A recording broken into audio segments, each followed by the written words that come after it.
Hola compañeras, muchas gracias a las compañeras de géneros de darme la oportunidad de conversar con todas las compañeras en este contexto tan que nos aísla. Bueno, sin embargo, la posibilidad de tener este encuentro. Gracias Clary, gracias Agustina.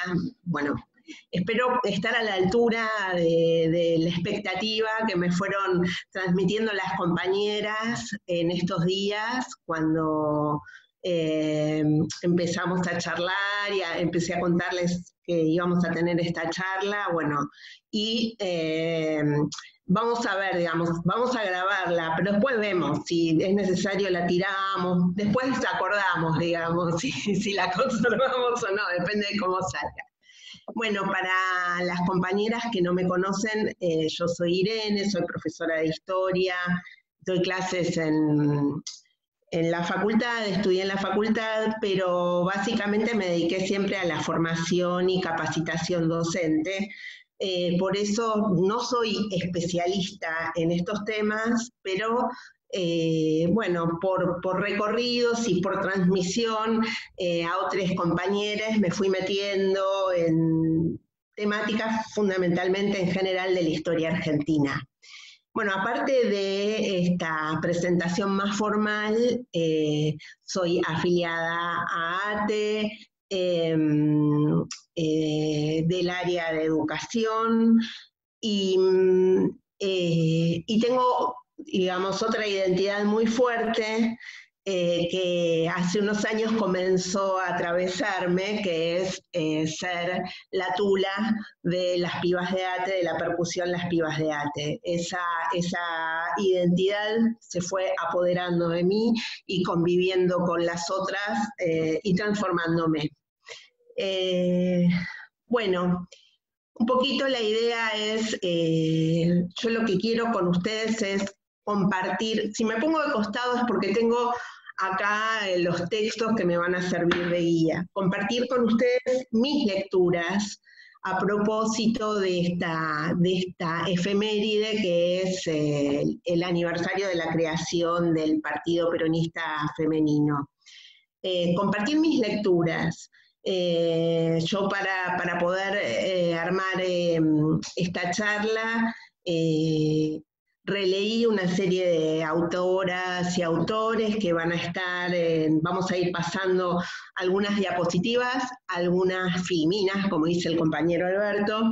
En una de ellas va a estar la bibliografía que yo leí y releí para trabajar hoy acá, que está disponible y que ustedes después, la que quiera, puede meterse con eso y ahondar.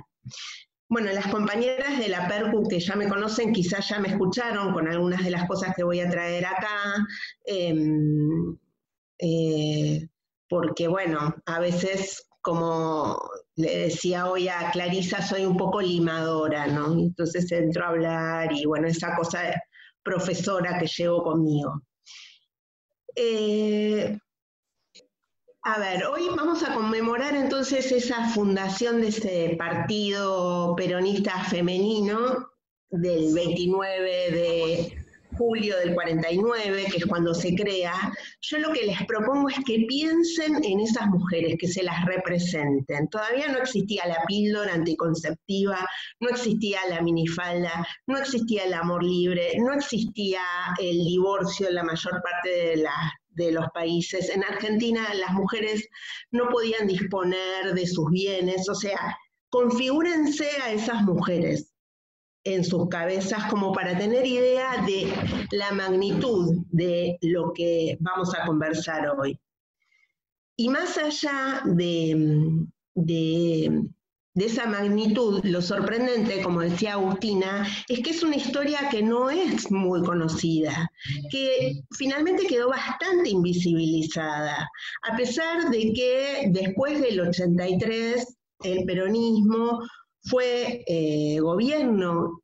Sin embargo, pocas compañeras tuvimos contacto con esta experiencia. Sí, quizá desde la investigación historiográfica, pero no desde la divulgación. Por eso el trabajo que mencionaba Agustina de Julia Rosenberg resultó el año pasado tan interesante, porque lo que hace Julia es retomar un montón de investigaciones académicas y divulgarlas.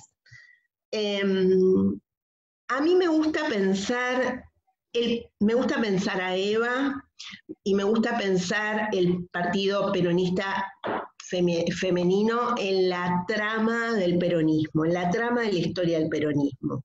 Ustedes saben que en historia nosotros nos gusta mirar, lo que vemos en historia son siempre continuidades y transformaciones, es decir, una sociedad no cambia completamente de un día para el otro. Hay algunas dimensiones de esa sociedad que continúan, que se conservan, y algunas que se transforman simultáneamente. Es todo mucho más complejo.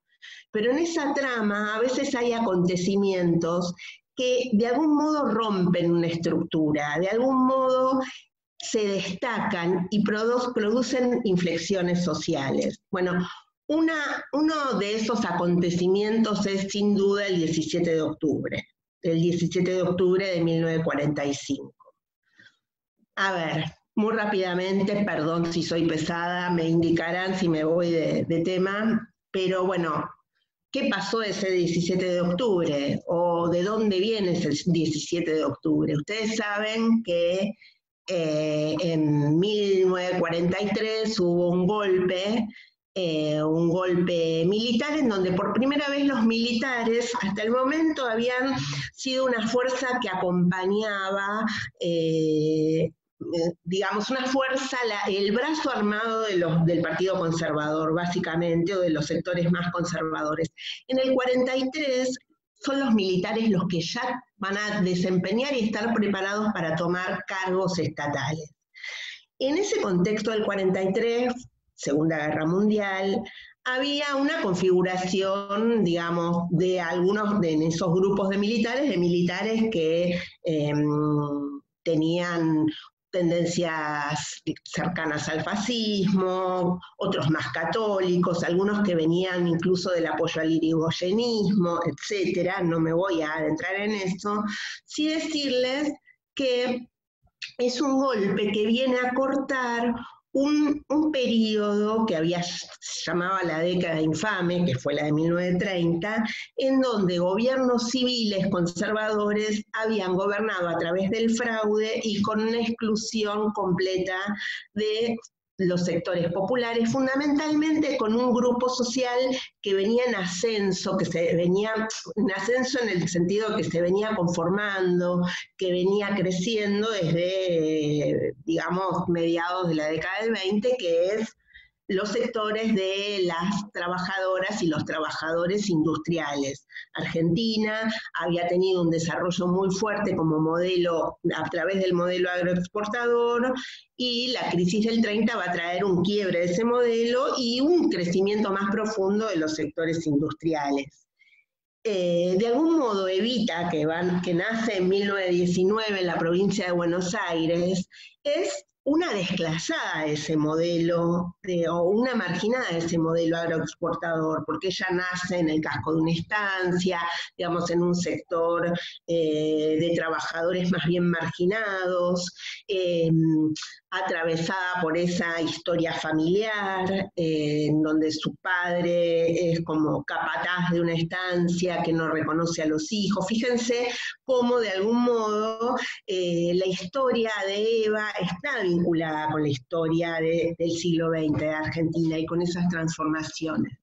Bien, entonces vuelvo al 43, tenemos a estos militares bastante heterogéneos y dentro de esos militares tenemos un grupo, que es el grupo del GOU, no sé si escucharon hablar, del que forma parte el coronel Perón, en ese momento el coronel Perón. Ese grupo tenía, digamos, una posición anti-aliados. Ellos proponían no adherir a la causa aliada porque decían que era como una estrategia de Estados Unidos para dominar a Sudamérica, particularmente Argentina en este caso, y de algún modo lo que intentan hacer es fortalecer a la nación, fortalecer la defensa de la nación, a través de una serie de planes. Era una secta, digamos, que se propone una serie de planes para ese fortalecimiento.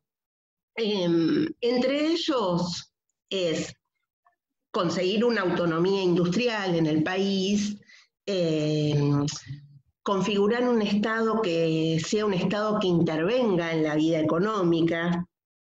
Digamos, el Estado siempre intervino, pero a favor de los sectores más poderosos económicamente. Esta vez se estaba pensando en un Estado que se convirtiera en árbitro del conflicto social. Y de algún modo evitar la conflictividad y la lucha de clases, directamente lo pensaban así. Piensen que el avance del comunismo era algo muy temido y, digámoslo todo, Perón en un principio fuertemente apostaba a evitar la conflictividad. ¿Cómo evitar la conflictividad? Bueno, fortaleciendo la situación social de los sectores más marginados y de algún modo Perón en particular pensaba que las relaciones entre capital y trabajo que eran consecuencia de la industrialización, cada vez, digamos, esa confrontación más fuerte tenía que ser arbitrada, y además que tenía que haber un gobierno que incluyera con legitimidad a esas mayorías que comenzaban a tener presencia. Bueno, Perón a partir del 43 se va a hacer cargo del Departamento de Trabajo, que después se va a llamar Secretaría de Trabajo y Previsión, comienza a tener contacto con los dirigentes sindicales de variadas tendencias, excepto, bueno, los del PC, y miro el celular por si alguna compañera me escribe y me dice, apurate, Tula, pero creo que vamos bien. Entonces, Perón empieza a firmar una relación con los sectores sindicales y ustedes saben que desde la Secretaría de Trabajo va a empezar a promover una serie de instancias y de normativas que van a dar un lugar a esos sectores de trabajadores. Bueno, mucho de esto nosotras lo conocemos, la firma, o sea, se establecen las firmas de convenios colectivos de trabajo en mayor cantidad de sectores, se permite el funcionamiento de las comisiones gremiales en las fábricas, se establecen los tribunales de trabajo, control de cumplimiento de las jornadas laborales, extensión del régimen jubilatorio, sanción del estatuto del peón, ¿sí? Eso es toda una novedad, fijación de vacaciones, etc.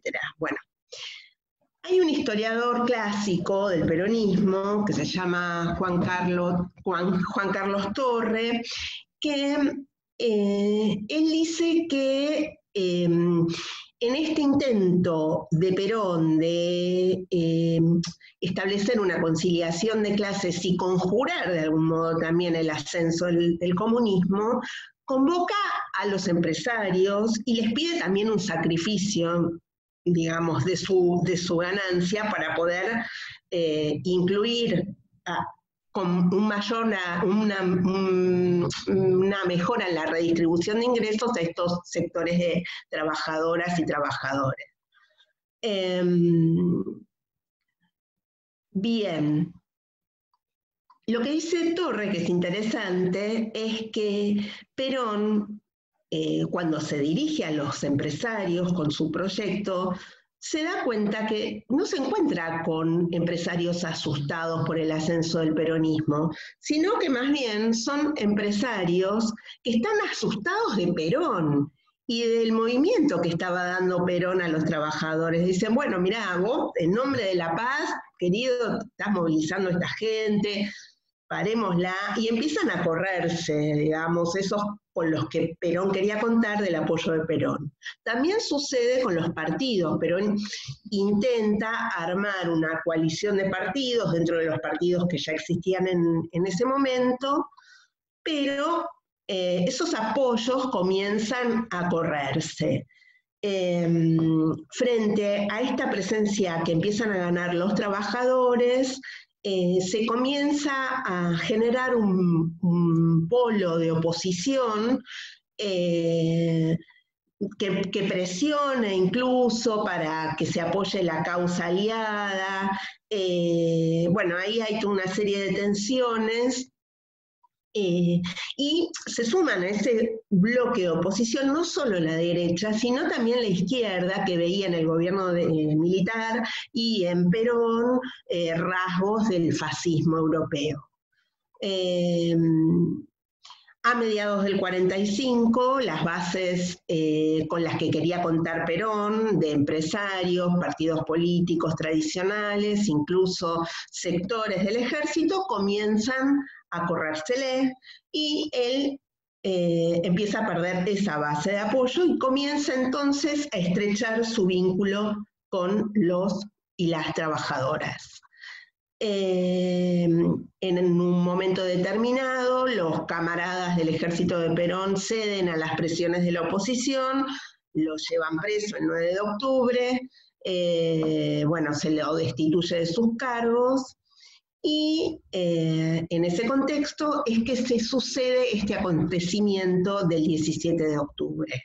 Dice Torre que entre el proyecto original de Perón y este que finalmente emerge, la coyuntura de octubre del 45, hay una gran diferencia, que es cómo a partir de ese momento se sobredimensiona en la política argentina. De algún modo él dice sobredimensiona porque, bueno, tiene su ideología, el lugar político de las trabajadoras y los trabajadores organizados, que empiezan a pesar en la política argentina de ese momento para siempre.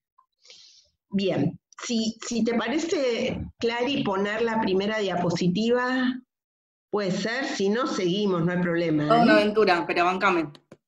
Si no, seguimos. ¿Vamos bien de tiempo? Me tiene que salir. ¿Están viendo, no, la pantalla compartida? Sí. Bien.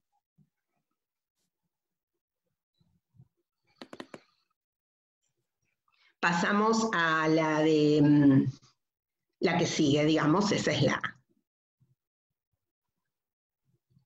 Bien, miren, llegan a leer un poquito ahí, es un texto en donde se habla un poco de qué ven la prensa, qué ve la prensa y los relatos de esa presencia del 17 de octubre. Pasamos a la siguiente porque hay más textitos en la misma línea. Pasamos de... ¡Ay, genial! Bueno, esos son todos textos a propósito de esas presencias que aparecen el 17 de octubre. Tanto la diapositiva anterior como esta, los textos son tomados de la referencia que está ahí. Yo señalo la pantalla como si me estuviesen viendo, pero bueno. De algún modo, mientras dejamos esta diapositiva, les comento que de algún modo el 17 de octubre es un momento de inflexión porque va a bloquear directamente a través de la participación popular, va a bloquear la acometida de la oposición, ¿sí? De ahora en más, la propuesta de Perón se va a apoyar en los trabajadores, las trabajadoras movilizados, organizados y movilizados. Y la acción de su Estado, de su gobierno, va a estar expuesta permanentemente a la voluntad de los trabajadores. Bien, ¿quiénes eran esos trabajadores que se van a movilizar? Trabajadores y trabajadoras. Las evidencias que se disponen digamos, plantean que hay como una serie de discusiones, hubo, ya no, en la historiografía, que fueron convocados por Perón, que fueron convocados por los dirigentes gremiales, que fueron convocados por Evita. En verdad se trató de movimientos que sí estaban organizados por los líderes sindicales, pero sin embargo las mismas bases fueron las que presionaron a esos líderes. Los presionaron al punto de adelantar la movilización hacia Plaza de Mayo para pedir la liberación de Perón. Y muchos trabajadores y trabajadoras marcharon organizados y otros no.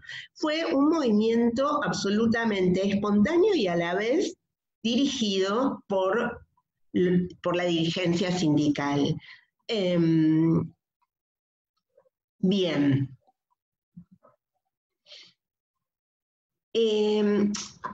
Tanto este historiador Torre como otro historiador muy interesante que se llama Daniel James, que es inglés y es mucho más peronista y compañero que muchos otros historiadores argentinos, ambos dicen que la alineación de las masas, dicen ellos, con Perón, representa va más allá de estas reivindicaciones económicas, sino que estaban relacionadas con la presencia de esos grupos populares luego de una experiencia social, histórica, absolutamente excluyente. Ese intervencionismo de la gestión de Perón en la Secretaría de Trabajo no solo elevaba el nivel de vida de los trabajadores, sino que les daba pleno derecho en la comunidad política nacional. ¿Sí? Se trataba de revertir un estado de marginalidad, no solo político, sino también simbólico. Era un acceso a la ciudadanía. Bien. ¿Pasamos de diapositiva?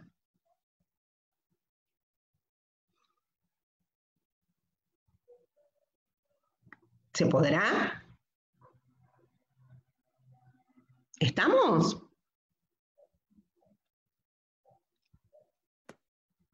¿Esa es? Sí, perfecto. Sí, tenía miedo de que, me quedé sin conexión, alguna cosa así. Bien, fíjense, aquí hay un pequeño texto que yo puse de James. Bueno, a ver, James plantea que estos trabajadores ya no eran, porque también hay discusiones sobre que son sectores que no tenían experiencia sindical, que eran los cabecitas negras realmente, Gino Germani planteaba eso, eran sectores del interior profundo que emergían en la plaza. En realidad James y Torre también, pero sobre todo James dice, en realidad tenían una experiencia forjada en sus luchas sindicales de años previos, no eran absolutamente los nuevos que no tenían experiencia, era una unión de esa experiencia de lucha sindical con sectores nuevos que recién se incorporaban al mundo del trabajo, sobre todo las experiencias del frigorífico. Lo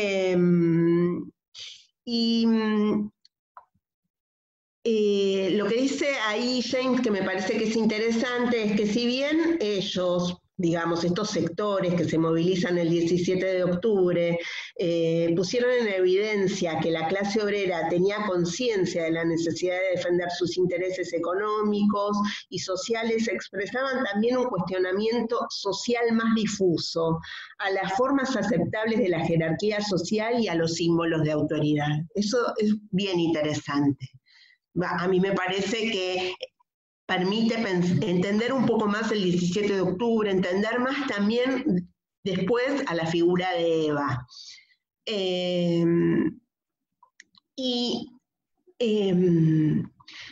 Y fíjense, hay algo de las críticas que le hacían, que veíamos en las diapositivas anteriores, en esa movilización hay algo de carnavalesco, hay algo que no encaja con las formas de manifestación de las luchas obreras tradicionales, sobre todo las del socialismo, del anarquismo, hay algo de movimiento, de fiesta, carnavalesco en el sentido europeo, digamos, desde la Edad Media, el carnaval como una parodia que revertía el orden establecido, desde ahí es lo carnavalesco. A lo que refiero. Aparecían instrumentos que se usaban en las murgas, como el bombo, por ejemplo, que tengo el honor de tocar. Aparecían ese tipo de instrumentos. Y lo que estaba sucediendo ahí es, digamos, si lo pensamos filosóficamente desde la filosofía política, es algo que plantea este filósofo francés, Jacques Rancière, que dice que la actividad política es la que desplaza a un cuerpo del lugar que le estaba asignado o cambia el destino de un lugar, hace ver lo que no tenía razón para ser visto, hace escuchar un discurso allí donde solo el ruido tenía lugar, hace escuchar como discurso lo que no era escuchado más que como ruido. Eso es muy interesante porque es este acontecimiento que trae un nuevo sujeto, una nueva sujeta política. Bien, ¿y qué le pasa a Eva en todo eso? ¿Dónde estaba Evita? Bueno, ya sabemos, hay una biografía muy bella de Evita, de una historiadora que no es para nada compañera, sin embargo es una biografía muy, muy bien escrita y muy bien documentada, que es la de Marisa Navarro, ¿sí? Bueno, ahí nos narra sus orígenes humildes en el interior de la provincia de Buenos Aires, la incidencia de las industrias culturales, el cine, cómo influyen en ella, su deseo de venir a la ciudad, comenzar a trabajar, digamos, como actriz, tener un éxito mediano, su encuentro con el general Perón, con el coronel Perón, en el contexto del terremoto de San Juan, etcétera. Bueno, va a vivir con Perón, atenti, va a vivir con Perón sin estar casada, que en el año 44 es para la sociedad y para el lugar en el que se ubicaba la mujer, era todo un desafío. Y bueno, ahí en el texto de Navarro narra que ella participaba en las reuniones políticas, escuchaba que Perón la invitaba, la convocaba.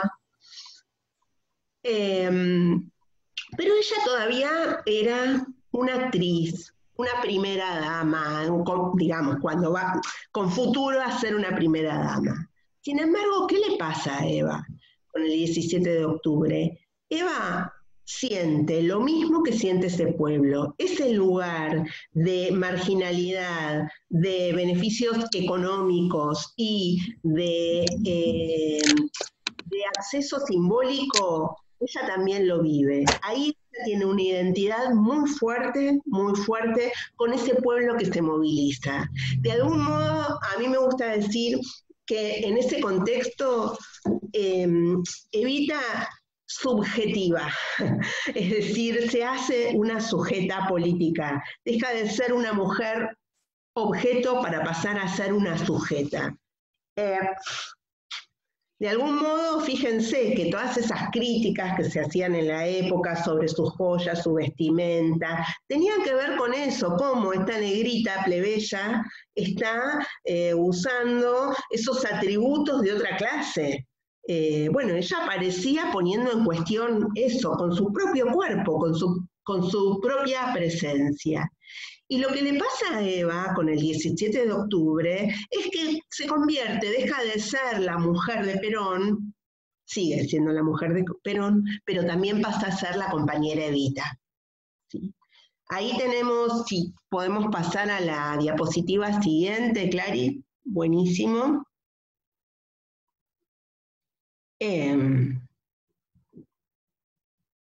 Perfecto. Bueno, este es un fragmento de La razón de mi vida, bueno, que es un texto que fue corregido, aceptado por ella. Bueno, no me voy a meter en esa discusión, pero yo confío en que gran parte de eso es de ella, esta letra es de ella.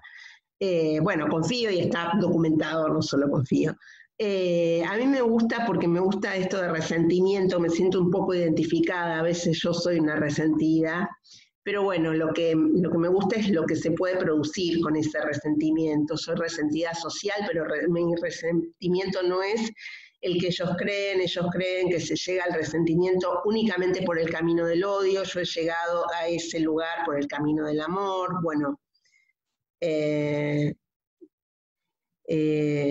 amor por mi pueblo, cuyo dolor me ha abierto para siempre las puertas de mi corazón. Me parece hermoso.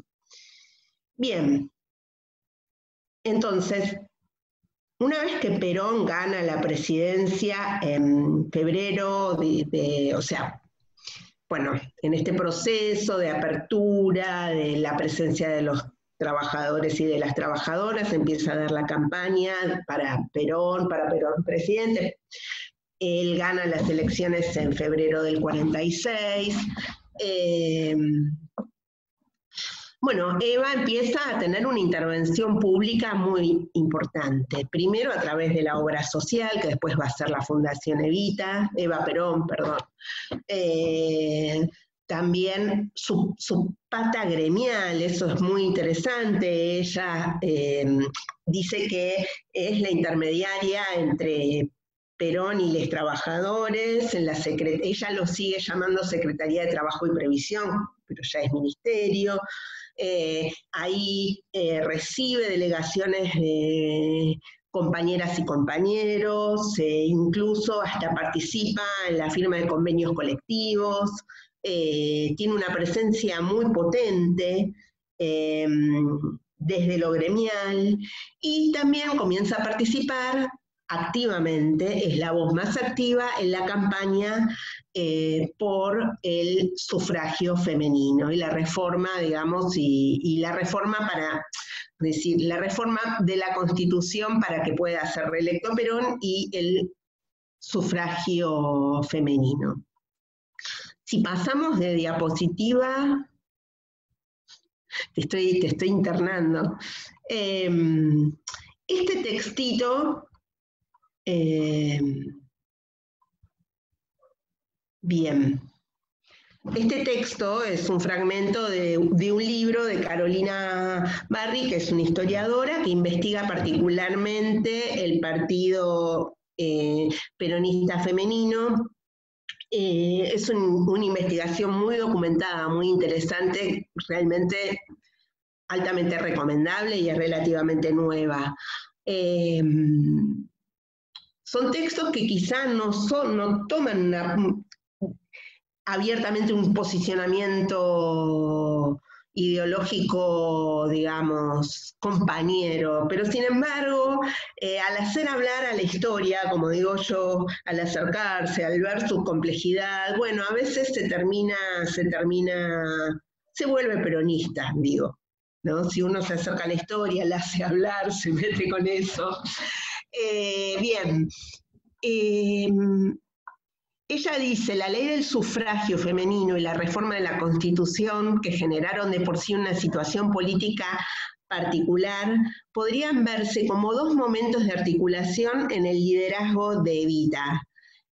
Con la primera, ella capitalizó una historia de luchas infructuosas y se ubicó en la cúspide que la podría erigir en una líder partidaria. En cambio, con la reforma de la Constitución, su liderazgo se proyectó a un nivel político nacional. Pasó de capitalizar poder a obtener poder. Bueno, la ley 13.010 otorgó la ciudadanía a las mujeres, la reforma de la Constitución posibilitó que las mujeres cumplieran con el objetivo político más importante en el que se verían inmersas la reelección de Perón. por un segundo periodo. El paso siguiente era la organización de un partido político. A mí me gusta mucho esto porque de algún modo habla de una coyuntura, una posibilidad que se abre y un liderazgo, digamos, esas cosas que se combinan con Eva, la coyuntura, el partido peronista que se tiene que transformar por internas, la posibilidad del sufragio, etcétera, digamos, me parece muy interesante eso, como esa convergencia de todos esos factores. Bien, ustedes saben que desde el 45, si bien no existía el voto femenino, las mujeres comienzan a tener una enorme movilización. A ver, esperen que tengo miedo de estar pasándome. Bueno, una enorme. Tengo unas compañeras ahí que me están monitoreando. Las mujeres comienzan a tener una enorme movilización, algunas más orgánicas, digamos, en apoyo a Perón, algunas más orgánicamente, a través de sindicatos, a través de centros cívicos, militando el sufragio femenino, algunas más inorgánicamente.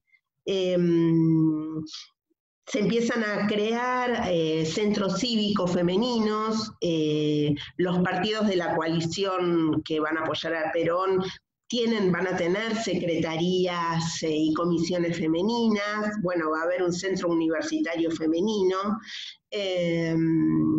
y las mujeres comienzan a afiliarse al partido peronista y a manifestar la necesidad de obtener, digamos, con más fuerza obtener esos derechos políticos.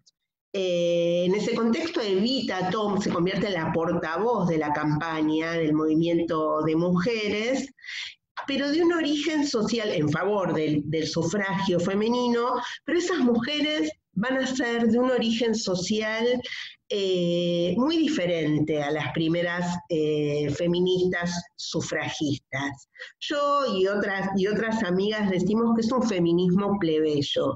¿Por qué? Porque ese feminismo que finalmente es el que consigue instalar el voto femenino, es un feminismo que no viene de ese feminismo si bien muy valioso, pero más bien elitista porque era de sectores no de poder necesariamente económico, sino de sectores letrados. Ustedes saben que no todas las mujeres accedían, o muy pocas mujeres accedían a la formación intelectual. Y bueno, estas mujeres que van a tener esa presencia tan fuerte hasta la sanción de la ley, van a ser fundamentalmente mujeres trabajadoras y mujeres de sectores populares. Y es un feminismo que eso es un poco el planteo también que nos hace Julia Rosenberg. Es un feminismo que desde las matrices más conservadoras de la sociedad, sin embargo, logra una emancipación de las mujeres. Finalmente, el 9 de septiembre del 47 se sanciona la ley del sufragio femenino, y a partir de eso se incorporan las mujeres, o gran cantidad de las mujeres, a la vida pública. Ustedes imagínense que recién ahí, o sea, hasta 1912, desde 1912, el voto era universal, pero en realidad era masculino, secreto y obligatorio. Y los hombres estaban enrolados a través de sus libretas de enrolamiento, que esto era como, había un vínculo entre servir en el ejército y votar, un vínculo que venía entre poder servir, digamos, el que servía al ejército podía votar, y eso sucedía desde 1820, esa constitución de ciudadanía. Eso venía de arrastre. Esa era la forma de constitución de ciudadanía que todavía pervivía. En 1912, de algún modo todavía pervive esta forma de ciudadanía porque son solo los hombres los que pueden votar. Bueno, a partir del 47 se empieza a enrolar a las mujeres, a darles libreta cívica. Muchas mujeres ni siquiera estaban inscritas en los registros civiles, ¿sí? O sea, fíjense cómo no tenían una visibilidad en la vida pública. Bien. Y mientras tanto, el liderazgo y la actividad política de Eva cada vez crecía más. Ella impulsa una nueva tanda de creación de centros cívicos femeninos. Y toda esa efervescencia del 45 en adelante va a llevar a la creación del Partido Peronista Femenino. Bien. De algún modo, en ese contexto, los partidos políticos empiezan a preguntarse cómo van a incluir a las mujeres, qué va a pasar cuando las mujeres empiecen a tener el ejercicio de la soberanía. No todos los partidos pensaban incorporarlas en igualdad, algunos planteaban que bueno, les incorporamos, pero les permitimos esto y esto no. De algún modo era también un salto al vacío, porque bueno, era una transformación cultural de la normalidad. ¿Qué iba a pasar con la vida de las familias cuando las mujeres se dedicaran a la política? ¿A quién iban a votar? Iban a tener, estaban como una minoridad en sentido ciudadano. ¿A quién iban a votar? ¿Iban a saber votar bien? Bueno, el peronismo en ese contexto dio un salto al vacío, ampliando sus bases de sustentación política, incluyendo a las mujeres, que como los otros sectores sociales que incluyó, también eran marginales, ¿sí? Entonces el peronismo da ese salto al vacío. Y si bien la ley se sanciona en el 47, por cuestiones burocráticas y culturales, las mujeres van a poder votar recién por primera vez en el 51. Bien, el Partido Peronista Femenino se funda el 29 de julio del 49 en el marco de una primera asamblea organizativa del Partido Peronista.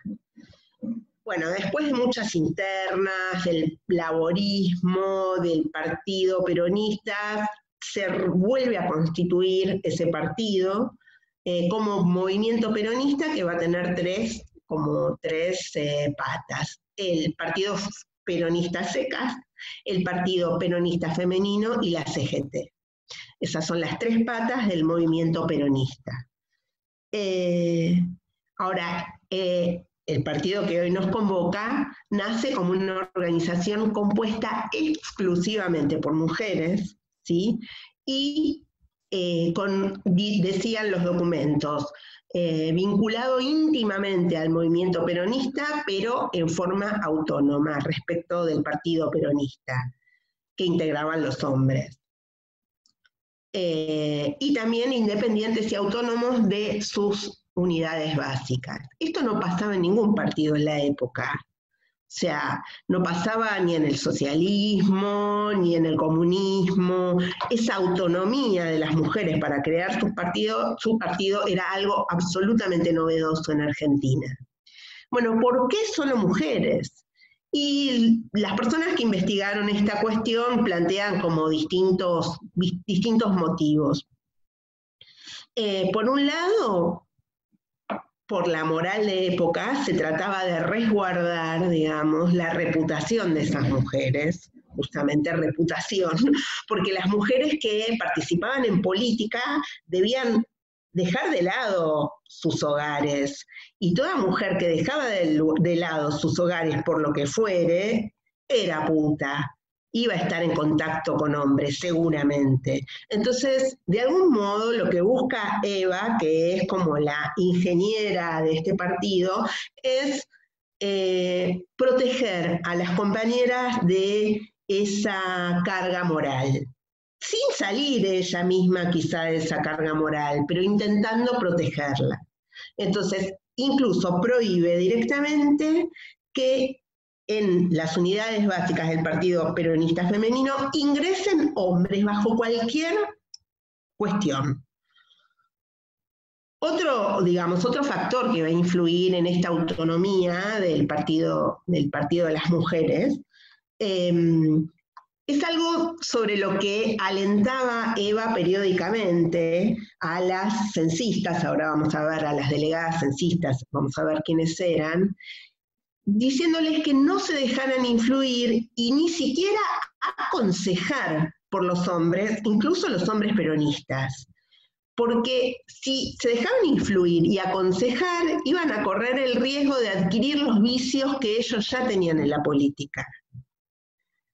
Y por otro lado, se trataba de evitar que los hombres con más experiencia, que los únicos que tenían la trayectoria de experiencia política, manipularan a las mujeres tendiendo a volcar, digamos, su accionar político en favor de algún liderazgo de los hombres, ¿sí? Evitar la manipulación. Incluso, bueno, a ver, ¿cómo se forma este partido? Se forma con 24 delegadas censistas. ¿Por qué censistas? Porque era necesario saber cuántas mujeres éramos en ese momento, cuántas eran peronistas, cuántas tenían la libreta cívica, cuántas no, empadronarlas, afiliarlas, difundir propaganda peronista. Entonces se las llamaba censistas, hacer un gran censo sobre cuántas éramos y quiénes éramos. Para ello se nombran 24 delegadas por provincia, territorio, algunas todavía eran territorio nacional, una por capital federal, y esas mujeres no se van a quedar en su provincia, sino que van a ser enviadas, por ejemplo, una delegada de Chaco va a ser, o una compañera de chaqueña va a ser la delegada de San Luis, ¿sí? Van a ir trasladándose de las provincias, a distintas provincias. Incluso van a tener que viajar periódicamente a la ciudad de Buenos Aires para reportarse con la presidenta del partido, que era Eva. Ahora bien, esas delegadas van a nombrar subdelegadas que van a ir cubriendo el territorio. Y cada subdelegada, o cada dos subdelegadas, porque la idea era evitar el caudillismo, es decir, evitar que se formen liderazgos personales, entonces se convenía mejor tener dos subdelegadas, van a crear una unidad básica. Se llegaron a crear 4.000 unidades básicas en todo el país. Es impresionante, compañeras. Ustedes piensen en estas mujeres, no sé, en algún momento vean esas películas nacionales en donde están esas mujeres completamente atravesadas por esos contextos culturales, por esos estereotipos que recién en este tiempo se fueron deconstruyendo. Piensen en esas mujeres, 4.000 unidades básicas, mujeres que tenían que irse de sus provincias y que además tenían que pedirle permiso o a sus padres o a sus maridos para movilizarse, porque recuerden que no tenían ni siquiera el derecho de administrar sus propios bienes. O sea, como para dar una idea de la magnitud de este movimiento tan profundo, y aparte armar un partido territorial, un partido jerárquico, organizado jerárquicamente y territorial, que era completamente distinto a todos los partidos que existían hasta ese momento en Argentina. Bien, entonces, las delegadas juntaban ternas de subdelegadas y se las mandaban a Evita para que ella terminara de decidir quiénes iban a ser. Y la recomendación de Eva hacia las delegadas que nombraban subdelegadas era que no nombren a esposas de funcionarios, para que sus maridos no influyeran en la acción del Partido Peronista Femenino. Bien. Yo les decía que era completamente diferente a los partidos tradicionales, porque tenía en esta organización, tenía central y territorial, tenía mandos locales e intermedios, que no era común eso. Bien, A ver, avanzo un poquito. Las delegadas fueron elegidas también sin que tuvieran una experiencia política previa. Y muchas compañeras le decían a Eva, no, compañera, yo no, señora, yo no voy a ir porque no tengo experiencia política, y ella las animaba. Y en esa también era un salto al vacío para ellas. Bien.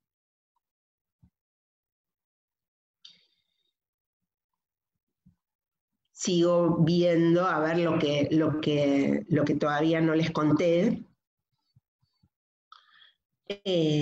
Bien, esas unidades básicas que se iban formando, las subdelegadas en general eran maestras, directoras de escuela, empleadas públicas, empleadas administrativas, asistentes sociales de la fundación, pero también había cuadros más profesionales.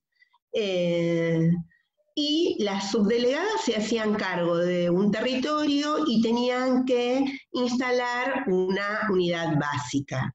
Digamos, el partido buscaba incorporar a mujeres que pertenecían a los sectores obreros y subalternos, pero era un partido que se llama, digamos, de integración social, porque no interpela desde lo individual, sino que la interpelación es más por sectores, ¿sí?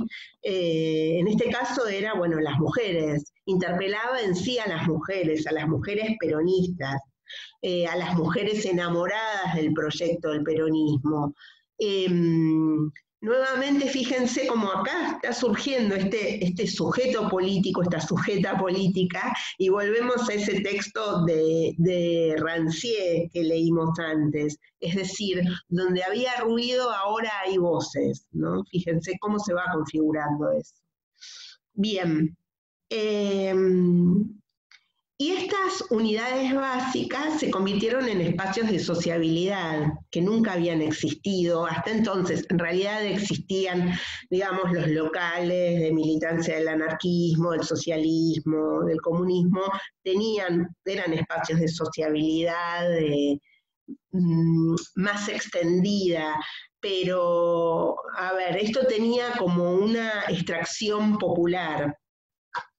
Y los espacios más, fíjense qué interesante, que las unidades básicas tenían distintas características. En las ciudades más importantes podían ser petit hotel, o sea, esos edificios de categoría, de varios pisos, que contaban incluso con biblioteca, con gimnasio, hasta con teatro, pero también podían ser en las ciudades más pequeñas casas de 2 o 3 ambientes, y también, y eso era lo más común en todo el país, que las unidades básicas se instalaban en una habitación o en el garage de las casas de las subdelegadas.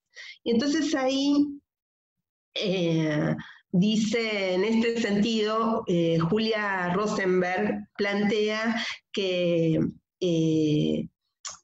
con el Partido Peronista Femenino no solo la mujer entra en la vida pública y política, sino que la política y lo público también ingresan en sus casas. Eso también es interesante, como ese hogar que todo el tiempo Eva decía, bueno, la unidad básica es la continuación del hogar, nosotras no hacemos política, nosotras hacemos como un sacerdocio. En verdad, era una política que también se iba metiendo en ese hogar, en ese mundo privado.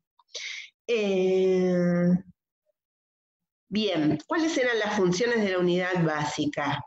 La actividad política, que consistía en censar y captar afiliadas y concurrir a actos y agitar. La capacitación, que estaba pensada en una capacitación hacia lo que debían formarse las mujeres, ¿no? Corte y confección, cocina, dar apoyo escolar, pero también había capacitación en oficios, capacitación en dactilografía, taquigrafía, En algunos casos hasta se llegaba a enseñar declamación y lectura literaria, y en otros casos había alfabetización, porque había muchas compañeras analfabetas. Por otro lado, empiezan a adquirir un sesgo muy interesante que es el de la ayuda social. No estaba pensada, las unidades básicas no estaban pensadas para la ayuda social, y sin embargo comienzan a ser percibidas como espacios en donde la gente espontáneamente va a solicitar cosas, sobre todo las mujeres. Solicitar cosas, había leído por ahí, creo que en el libro de Barry, que algunas mujeres antes de ir al hospital pasaban por la unidad básica femenina para saber qué hacer. Y luego, con el tiempo, digamos, esa ayuda social, esa acción social que se tramitaba a través de la fundación de Eva Perón, la misma unidad básica empieza a tener como la misión de detectar cuáles eran las necesidades en la zona y gestionar para resolverlas. Ustedes fíjense que también esto es una línea muy novedosa en los partidos políticos, porque si bien en algunos sí había una como, sobre todo cuando comienzan a fundarse a fines del siglo XIX, principios del siglo XX, había una tendencia a la acción social, los partidos más populares, digamos, o con más fuerza, o los más masculinos, como el Partido Radical de la época, ¿no? En el 40, en el 50, el Partido Conservador, no tenían esa línea de acción social.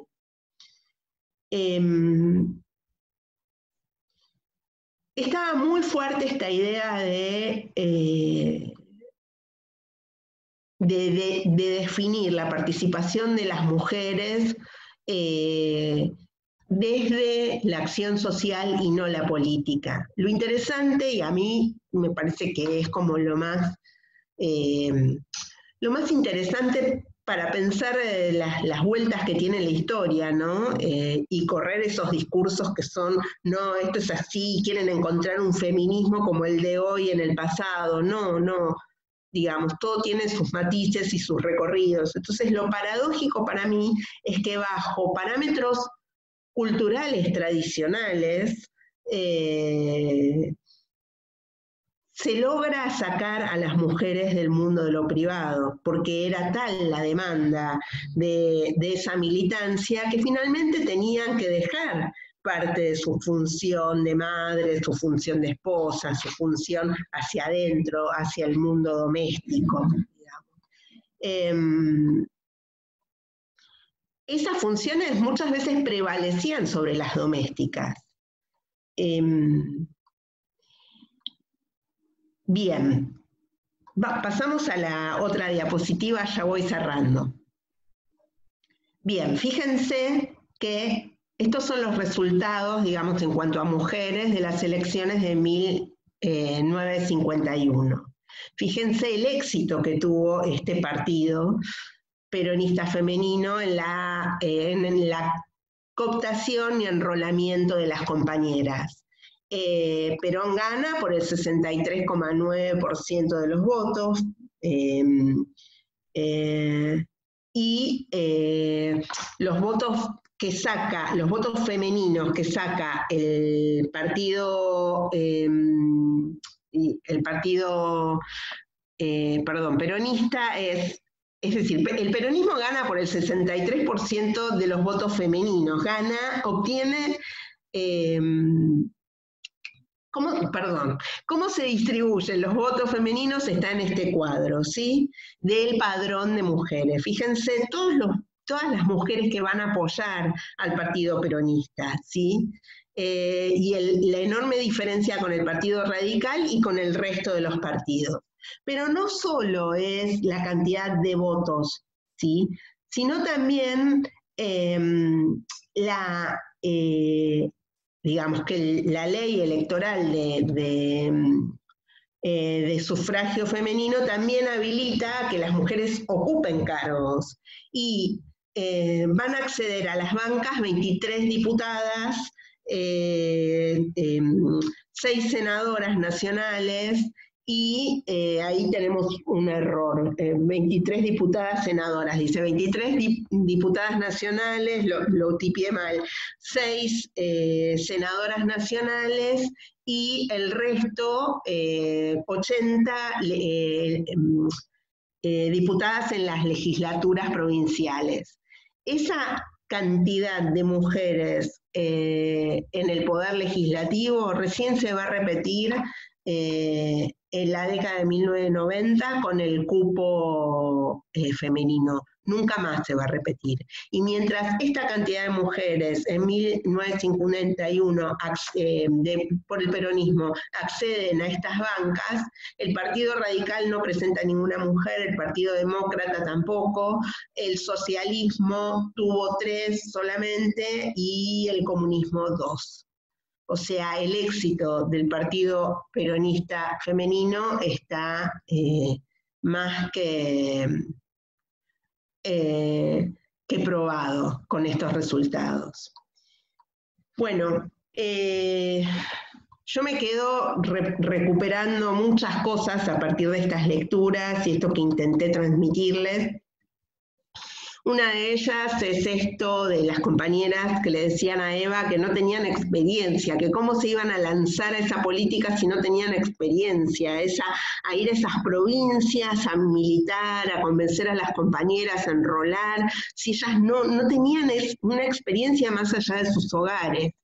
Y yo en ese punto me identifico como la tula, porque a mí me dicen tula las compañeras, no por lo bien que toco el bombo, sino por cómo toco, tratando de tocar sin saber nada, porque la primera vez que yo agarré un bombo y que tuve que ir a la calle en medio de un gobierno macrista a manifestar de algún modo, también sentía que no tenía experiencia, que no estaba preparada para eso, pero una fuerza que tenía que ver con esa fuerza de una militancia me llevó a encontrar ese toque y a partir de ese toque también poder sumar esta identidad de tula con la que hoy me presentan. Bueno, si te parece, Clary, pasamos las fotografías que están a continuación. Esto es en el acto de fundación del Partido Peronista Femenino, ¿sí? En el Teatro Cervantes. Ahí vemos a todas las compañeras delegadas y adherentes. Pasamos a otra. Bien, esto es en una unidad básica. ¿Sí? Al interior de una unidad básica. Miren a esas mujeres, ¿no? Miren los gestos, la ropa, la vestimenta. Son mujeres sencillas. Podrían ser cualquiera de nosotras, con lesijes. Bueno, y pasamos a otra. Bien, este es un acto.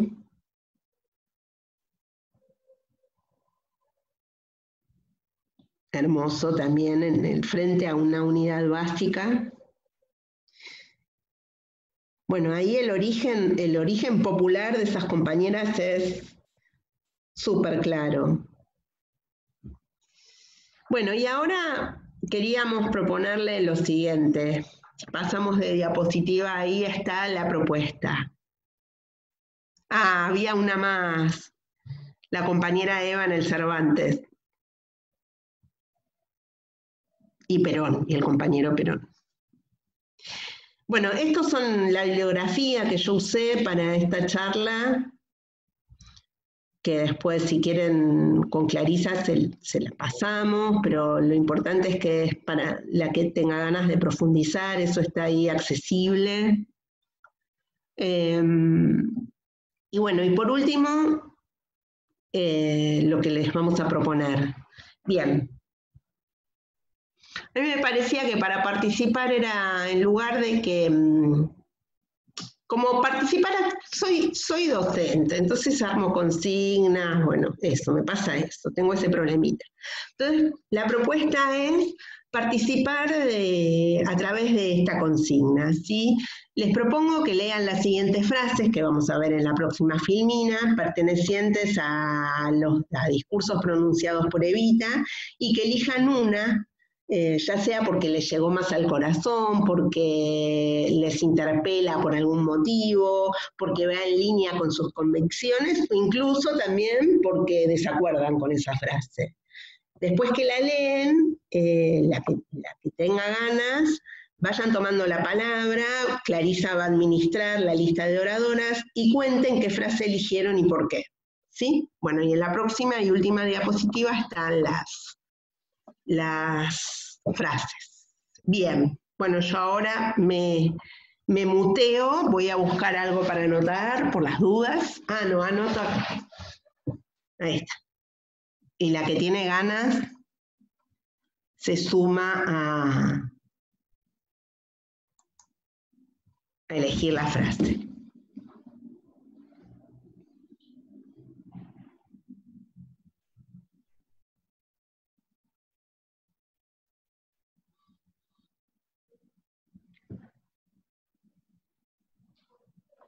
¿Quieren que las lea? Estoy todavía así.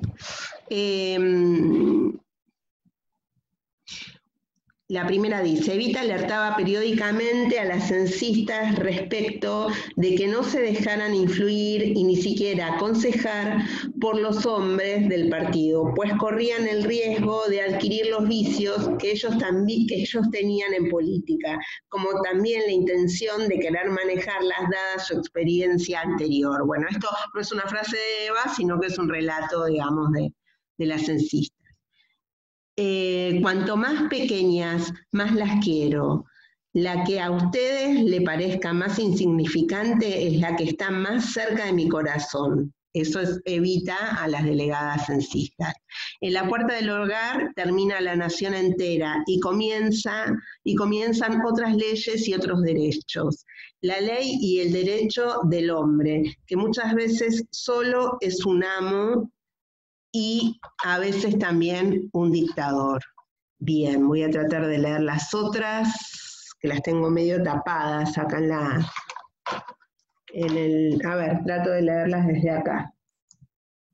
Si alguna ya está para hablar, ¿ya hay Clarisa para hablar, compañeras?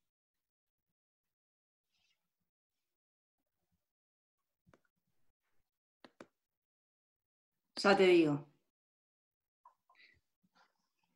No, todavía no. Ah, bueno.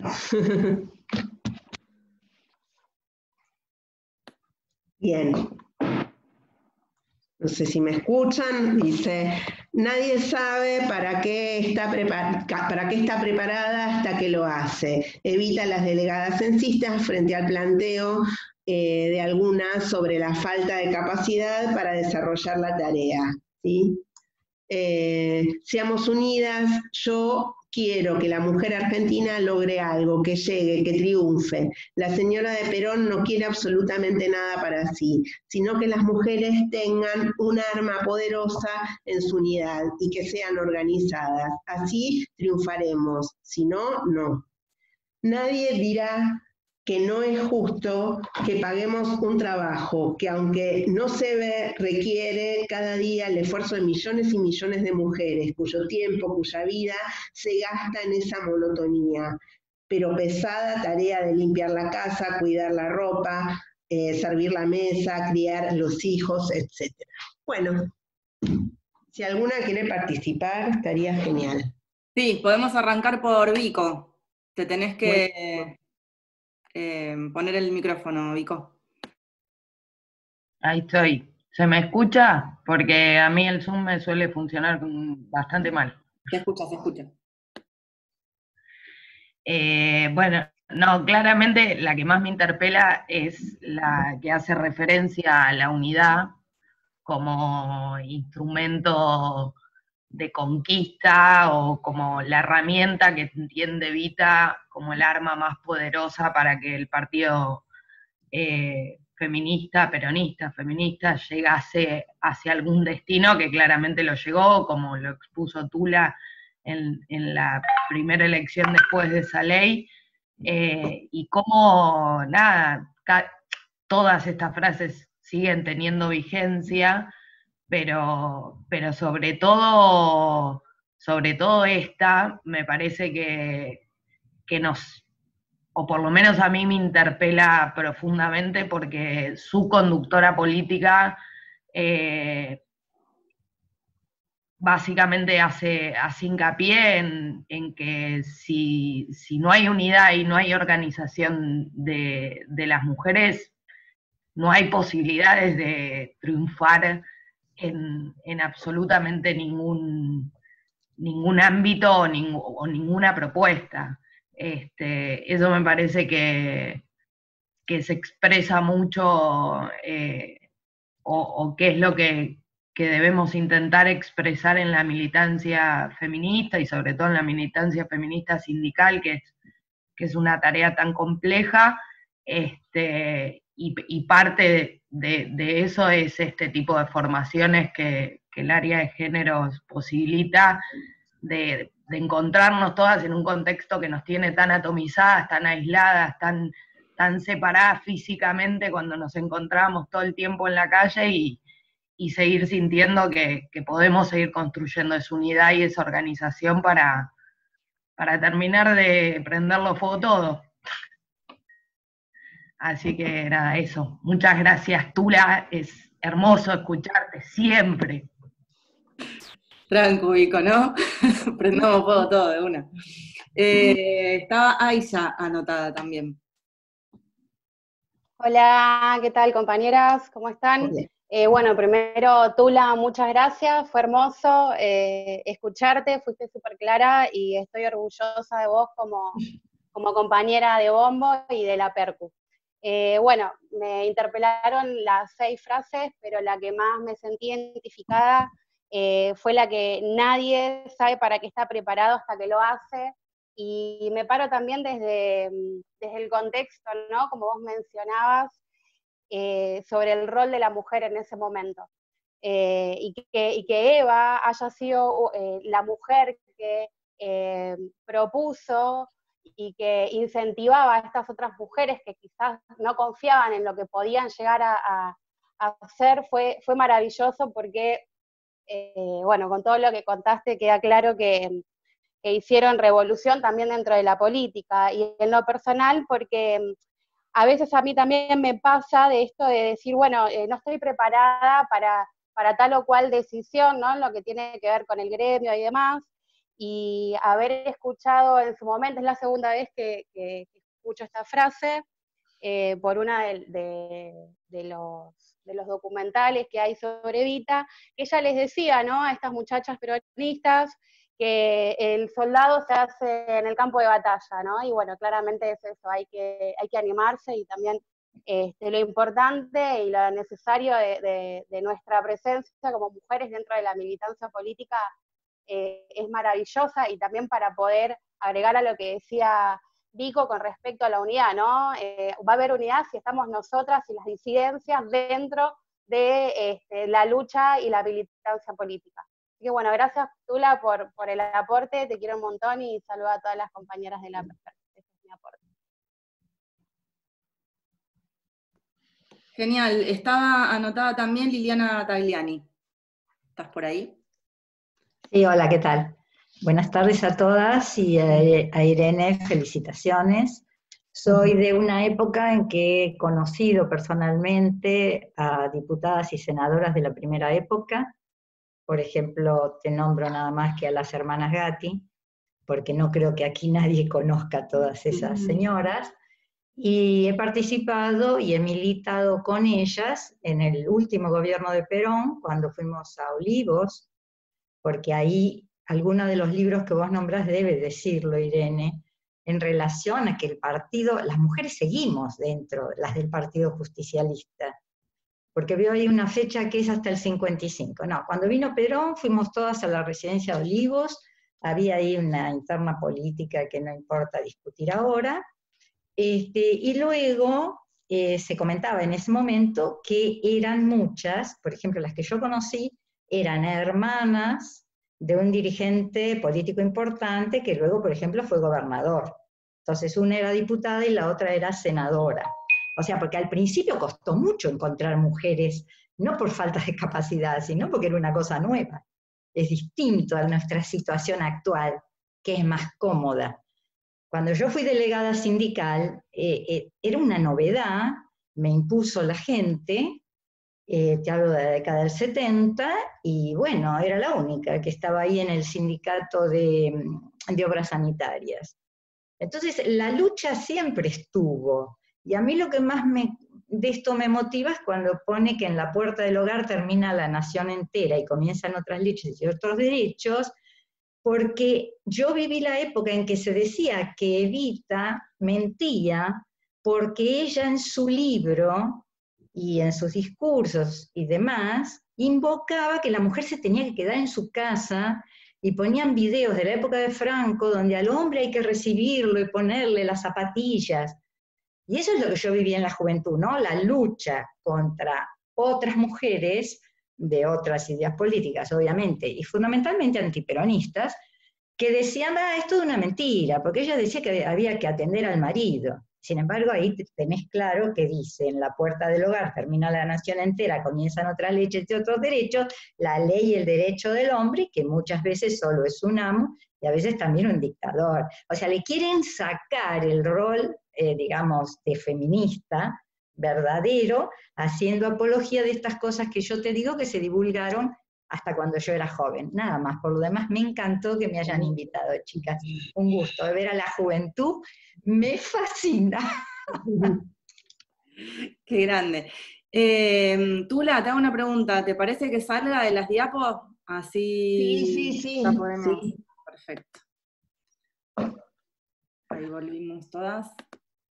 Uy, cuántas compañeras. Sí. Está anotada Nadia Boscarol. ¿Estás por ahí, Nadia? Sí, ¿qué tal? Primero que todo, agradecer la clase magistral a Tula. Nunca hubiera sido capaz de leer toda esa bibliografía y extractar lo que extractaste y nos mostraste resumido en esta hora.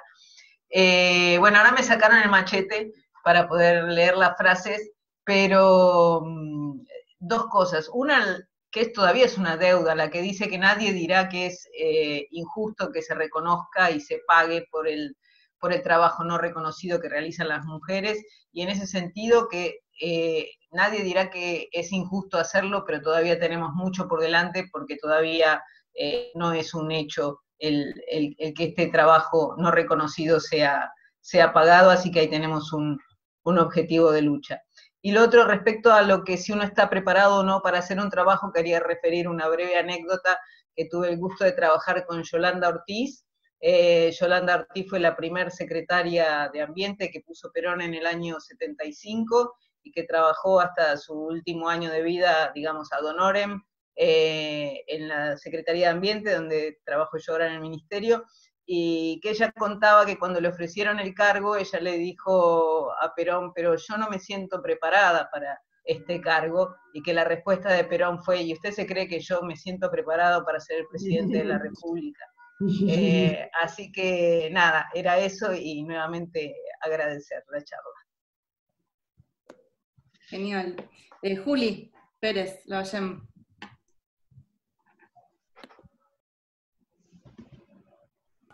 Estaba medio distraída. Bueno, antes que nada, Tuli, nada, maravilloso escucharte, es la mejor clase de historia, te dan ganas de leer todo y impresionante, ¿no? Que tengamos compañeras que tengan esta capacidad de darnos una clase así, que esto tendría que suceder siempre, es muy, muy importante. Bueno, a mí la frase que me gustó de la consigna fue la frase del hogar, de las tareas pesadas del hogar, del trabajo no pago, de las tareas de cuidado. A mí me acuerdo yo vi el documental Las Muchachas, que son las censistas, que fueron como, se hizo un documental con ellas, con el testimonio ya de grandes, donde ellas hablan y cuentan, y muchas de ellas habían elegido no formar una familia, ni seguir los parámetros de lo que le proponía la sociedad en ese momento. Eligieron quedarse o solas, o tener, no hicieron el clásico camino de casarse, tener hijos, etcétera, después de esta experiencia que tuvieron. Y a mí me parece como que esto sigue pasando, aunque nosotras hayamos ganado un montón de cosas, la calle, los sindicatos, los partidos políticos, nos sigue pegando la trampa del amor romántico, del trabajo no pago, del cuidado de los hijos, la figura de la mala madre, la figura de estar adentro de una organización o adentro de un trabajo y tener que seguir respondiendo a los roles de cuidado, ser la compañera que capacita, la compañera que está en acción social, la compañera que toma nota porque es más prolija, porque tiene la buena letra. Entonces, para mí esta frase es clave, porque siento que ellas, que fueron como las protagonistas de este comienzo, entendieron que no tenían que entrar en esa trampa, parece que si todo nos indica en la vida que si no somos madres, si no somos esposas, es como si no estuviéramos completas. Y ellas entendieron que se querían llegar a la política y que esto implicaba eso, como no ser presa de otras circunstancias. Así que bueno, yo elijo esa frase y gracias. Marisa Orbes, que prolijamente levantó su mano, mira qué bien. Nochi. Hola, buenas tardes compañeras, la verdad que es un orgullo, celebro esta instancia, es un placer verlas a todas. Tengo el corazón que me late, pero a mí, nada, todas las frases que ahí resuenan fuerte, pero creo que por más que ya haya sido elegida la de la unidad, da cuenta de todo aquello que fue construyendo Evita en su camino y también cómo vamos construyendo las compañeras, ¿no? En eso cuando en estas frases decimos hoy en día, porque también algo que me quedó resonando mucho en tu charla, Tula, es esto, ¿no? Como que también entender el contexto de Evita en su momento, y si queremos traspolar un feminismo como hoy tenemos a esa época es bastante imposible, pero en estas palabras lo podemos ver que en esas palabras también se esconde si llega una, llegamos todas, que el feminismo y el sindicalismo es con nosotras, que también esto, la conformación de la delegación, que no hay algo que sea imposible de hacer por más que nunca lo hayas hecho, hacelo, equivocate, probá, avanzá, que acá estamos las compañeras para bancarnos entre todas e ir por más, como esa espalda, ¿no? Y creo que bueno, que el peronismo también tiene mucho de eso, pero rescatar estas palabras de Eva hace que nosotras las compañeras tengamos aún un reconocimiento mayor, tal vez ahora pensándolo en voz alta, ¿no? Porque también es parte de nuestra historia. Es escucharte a vos, Tula, contarnos la historia desde la mirada feminista, femenina, del partido político que venimos militando hace un montón y ver qué es lo que nos pasa y qué les pasaba a nuestras compañeras, a nuestras pares, ¿no? Así que nada, celebro, sumamente orgullosa, un privilegio militar a tu lado, al lado de tantas compañeras, y estos espacios, como bien decían, más allá del aislamiento social obligatorio, estos espacios de poder vincularnos a través de pandemia, de sostenernos, de abrazarnos, me parece que son muy importantes, y gracias, nada más que palabras de agradecimiento y el corazón así como, pero las quiero y me parece que es eso, la unidad, somos unidad, ese ser, el verbo, y creo que en cada accionar lo vamos demostrando. Hermoso. Manucha. Ahí está, ahí voy. Bueno, compañeras, ¿cómo andan? En principio, compartir la alegría de estar teniendo con Tula esta instancia de formación y que podamos recuperar lo valioso que tenemos, el capital que tienen varias de nuestras compañeras, que son compañeras de nuestro propio sindicato, y son ellas las que tienen esos conocimientos específicos que ponen a disposición de todas nosotras para que la formación sea colectiva y también entre nosotras. Así que muy contenta y muy orgullosa, por supuesto, de Tula, que es compañera nuestra, y de todas, y de esta iniciativa que tuvimos del área de géneros, que nos parecía que en una fecha tan importante era necesario que nos juntáramos a charlar y a recuperar un poco de nuestra historia, que no es casual para mí que muchas de nosotras no tengamos tanta información. Es algo que aparece muy, muy seguido, ¿no? Como yo no sabía mucho del Partido Peronista Femenino, no sabía mucho del rol que tuvieron las mujeres en esa elección del 51, que claramente fueron las compañeras las que lograron esa diferencia tan enorme que permitió que volviéramos a ganar las elecciones. Y en ese sentido, hay mucha semejanza con la realidad, ¿no? Como a mí no me sorprende que se haya recuperado de las frases que nos propuso Tula, que se haya recuperado varias veces esta que tiene que ver con la de una no sabe para qué está hasta que lo hace. No me sorprende porque en el intercambio con nuestras compañeras sindicalistas aparece mucho, ¿no? La cuestión del miedo. El miedo a asumir una tarea de representación, una responsabilidad, a dar algunas discusiones, y la importancia de recuperar la enorme gesta que implicó la creación del Partido Peronista Femenino. Las compañeras lograron una complejidad organizativa a nivel federal que fue realmente de otro mundo, pero por suerte fue en nuestro país. Yo creo que conocer esa historia nos inspira para pensar nuestro presente y por supuesto nuestro futuro, porque todavía al día de hoy tenemos un montón de compañeros que nos amedrentan o que nos dan lecciones de cómo debe ser nuestra tarea sindical, porque ellos tienen más experiencia y nosotras, por supuesto, las más inexpertas, claro que nos asustamos al principio y eso nos lleva muchas veces a retroceder o a no saber cómo hacer algunos planteos, y son estas instancias colectivas entre compañeras donde nosotras podemos ganar un poquito de fuerza para salir después a reclamar ese lugar en la lucha, ¿no? Que decía Evita. No conformarse con un rol secundario, con un rol de adorno, con un espacio para que no nos quejemos solamente, y conformarnos con eso para que nos mantengamos ahí, sino reclamar un puesto en la lucha. Y en ese camino estamos nosotras también, como sindicalistas. Entonces yo creo que esto nos permite inspirarnos en aquellas compañeras, a nosotras, las que somos peronistas, nos inspiramos en eso y pensamos, mirá de lo que fueron capaces las compañeras.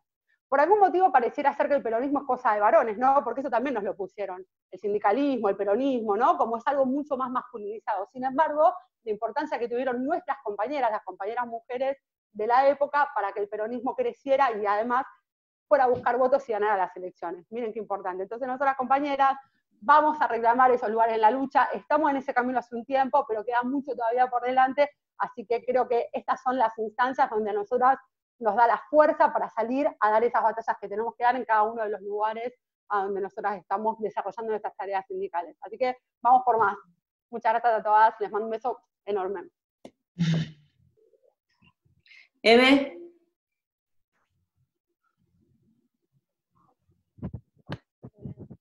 Bueno, cortito porque somos muchas. Primero que nada, la verdad que si bien yo soy historiadora, hubo muchos datos muy jugosos, realmente que nos falta a todos conocer nuestra historia. Ojo que se te escucha muy bajito. Como decías vos, que se invisibiliza, ¿no? Esa historia que se invisibiliza de las mujeres. Yo elegí primero la frase que eligieron muchas sobre el tema del cuidado, que todavía es vigente, que es un pendiente, pero como eligieron esa, también quería reflotar la primera, que nadie la eligió, sobre el tema de no dejarnos influir por los compañeros del partido. Ese grado de autonomía que tenía es un dato que yo no lo tenía presente y me impresionó. El partido feminista, peronista, que esa cosa de que no te influyan, porque nosotros lo hacemos de otra manera, militamos con esa impronta feminista que hace que militemos diferente, y esa cosa de que no nos influyan, me sorprendió, la verdad, y lo quería reflejar, y que me parece vigente. Así que, bueno, más que nada eso, agradecerte que por hacer mucho más de estas actividades para que nuestra historia no se invisibilice, y bueno, agradecerte, y a todas. Hasta luego. A ver, Maga, ¿querías decir algo? Dale. Bueno, gracias. Bueno, ante todo agradecer a Tula por esta capacitación, por todo lo que compartiste. La verdad que mientras la estaba escuchando, me emociona mucho la historia de Evita, de nuestra Evita, porque es increíble el camino, las adversidades y la visión que tuvo, siendo una persona tan joven y en contextos, pero altamente muchísimas más hostiles de los que podemos llegar a padecer ahora nosotras. Simplemente, bueno, hay cuestiones que no cambiaron en las estructuras del poder manejadas por los hombres, por eso sigue tan vigente todo lo que ella nos dice. Y bueno, me parece que siempre cuando nos juntamos en su honor a recordar esas palabras, y en este caso a través de la capacitación de Tula, es como una fuente de sabiduría y una fuente de poder eterno, permanente, que nos transmite para que no bajemos los brazos. Estas cuestiones que contaba Tula, había que ser valiente, había que organizar a las chicas, ¿no? Había que hacerle frente al peronismo de Perón siendo Eva Perón. Entonces, me parece que, bueno, uno es ahí cuando dice, y sí, ¿por qué vamos a bajar los brazos? ¿Por qué vamos a creer que no podemos hacer las cosas? Si ella pudo hacer un montón, lamentablemente la vida no le dejó más, pero bueno, por algo es nuestra jefa espiritual, porque sigue encendida la llama que no se apaga y que está viva en este encuentro, está viva en Tula cuando rememora todo lo que ella hizo y lo comparte para decir, bueno, pibas, a seguir adelante y bueno, venceremos. Así que muchísimas gracias por esta iniciativa. Por vos, Tula, que sos muy genia, sos muy humilde, Tula, así nomás te digo. Pero sabes, una gran bocha, así que está bueno que te la creas un poquito, aunque sea ese poquito para poderlo disfrutar, porque creo que todas te disfrutamos ahí. Muchas gracias. Genial. Casilda, ¿querías decir algo? Oh, casi. Hola, ¿se me escucha? Hola, sí. Hola, ¿qué tal? Buenas noches a todas. Bueno, no, solamente en realidad quería hacer una pequeña intervención un poco retomando lo último que dijeron las compañeras, la frase que refiere a la necesidad de la unidad de las mujeres, ¿no? Y cómo Eva en esto tenía tan claro eso de son compañeros, pero el partido feminista o de las mujeres es el partido de las mujeres y no aceptamos mujeres que estén ligadas con funcionarios, bueno, toda esta cuestión de algún modo dejar que la mujer fuera política en su plenitud de mujer y sin ninguna intervención del hombre, digo. Me parece que un poco sería retomar esto. Para eso me parecía interesante compartir con ustedes que una de las primeras senadoras, si bien digo, senadoras por el peronismo, en la época de Perón, de la Fundación de Evita, fue una tía de mi mamá, María Rosa Calviño de Gómez, que tuve el gusto y el placer de conocer, y tuve otra tía que fue diputada después, años después. Y la verdad que en realidad lo que quiero traer con este personaje de mi familia y las mujeres del peronismo es la entereza, la polenta, la decisión, que digo, esto de ser madres, esposas, después presas políticas, con hijos, con familias, y nada de eso las amedrentó en esos años en que todo eso era tan impensado, digo, como nosotras deberíamos de retomar esa posta también para poder nuevamente hacer esto, ¿no? Hacernos un lugar en el ámbito sindical y en la política en general, más desde ese ser feminista y corriendo un poco las masculinidades tan presentes en la política, ¿no? Bueno, simplemente eso, un placer escucharte, Irene, y el resto de las compañeras. Muchas gracias. Bueno, gracias a todas. Tula, no hay más compañeras anotadas. A mí me gustaría decir una cosita en relación a todo esto que estuviste. Nada, la verdad es que fue un lujo tenerte. Creo que todas vamos a salir mucho mejores después de hoy. Y a mí, retomando la idea de esto de las frases, que también fue muy difícil como elegirlas, así como dijo recién Eve, me quedé como con la primera, ¿no? También me resonó mucho porque justamente nosotras desde el área lo último que estuvimos laburando fue la violencia política. Y esa primer frase se refiere mucho a eso, y ahí es donde creo que a todas nos pasa un poco, ¿no? Esto de lo visionario de Evita, cómo también es de alguna manera protegerse y proteger a las compañeras, porque de esto que hablaba, de no dejarse influenciar, es lo que hoy llamamos violencia política, claramente.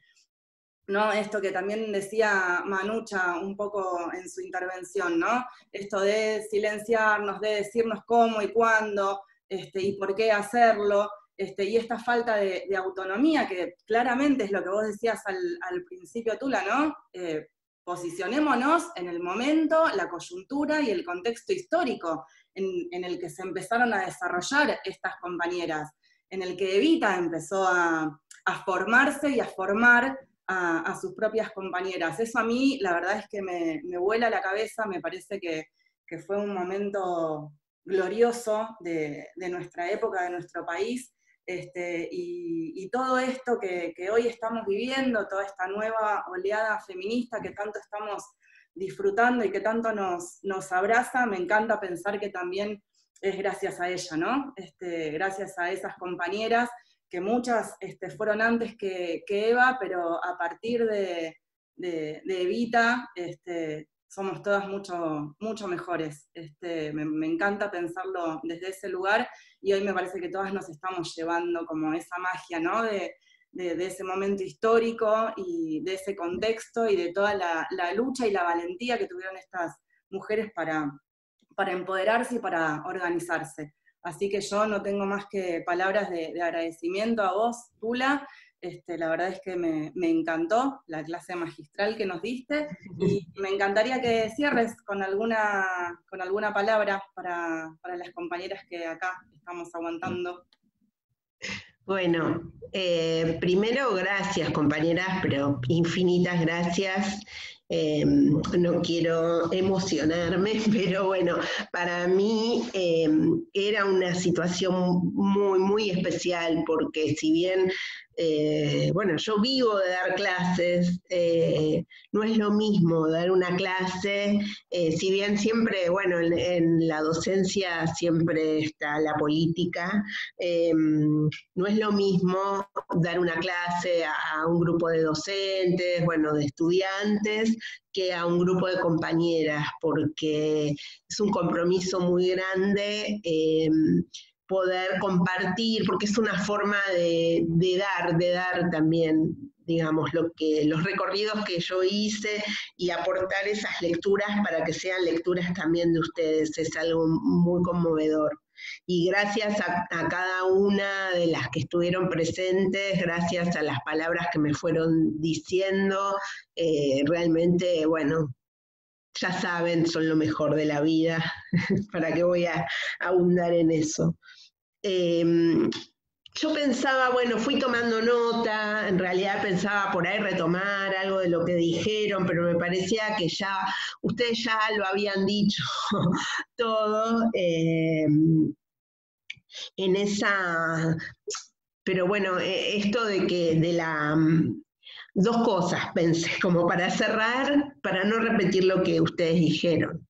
Hay algo que se llama tradición, ¿no? Que uno tiende a pensar que la tradición es algo como algo antiguo, algo anquilosado, y en realidad la perspectiva sobre la tradición es otra, ¿no? Bueno, que tiene que ver con un pasado que dialoga con el presente.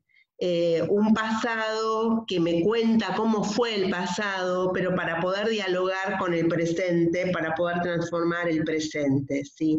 Es ese pasado que nos está hablando. Si ese pasado no nos habla, es algo muerto, es algo que no nos sirve, es algo que no existe. A mí me parece que recuperar esta instancia de la formación del partido peronista femenino es eso, es una tradición en la medida en que nos viene a hablar desde el pasado, sigue dialogando con el presente, nos sigue interpelando. Y entonces celebro realmente que desde la Secretaría de Género se haya abierto la posibilidad de este diálogo, porque nos fortalece hoy. Y después pensaba en una frase de Marx, un poco machirula como la estableció, pero bueno, podemos modificarla, que él decía que los hombres, podemos decir, les humanes, digamos hoy, pero él decía, los hombres hacen la historia sin saber qué le están haciendo. Bueno, podemos pensar que nosotras también en este momento estamos haciendo historia y no nos damos cuenta que la estamos haciendo. Bueno, por ahí está bueno también pararse y decir, bueno, a ver, yo estoy haciendo historia, ¿en qué? ¿Por qué? Digamos, ¿qué voy a dejar para modificar este presente y el futuro? O sea, ¿qué acontecimiento de esos como el 17 de octubre, ¿no? ¿Qué 17 de octubre estoy gestando? ¿Qué partido peronista femenino estoy gestando ahora? Bueno, eso, y gracias, nada más, y bueno, hermoso el encuentro. Nada más. Qué grande, Tula. Gracias, Ire, re lindo. Bueno, compañeras, un gustazo. Nos vemos pronto. ¿Cómo hizo? Bueno, Ire, muy bueno. Huelga. Ganas, ¿no? Soy así. Militando en el Estado-Nación, guerra al patriarcado. Dale, Tula.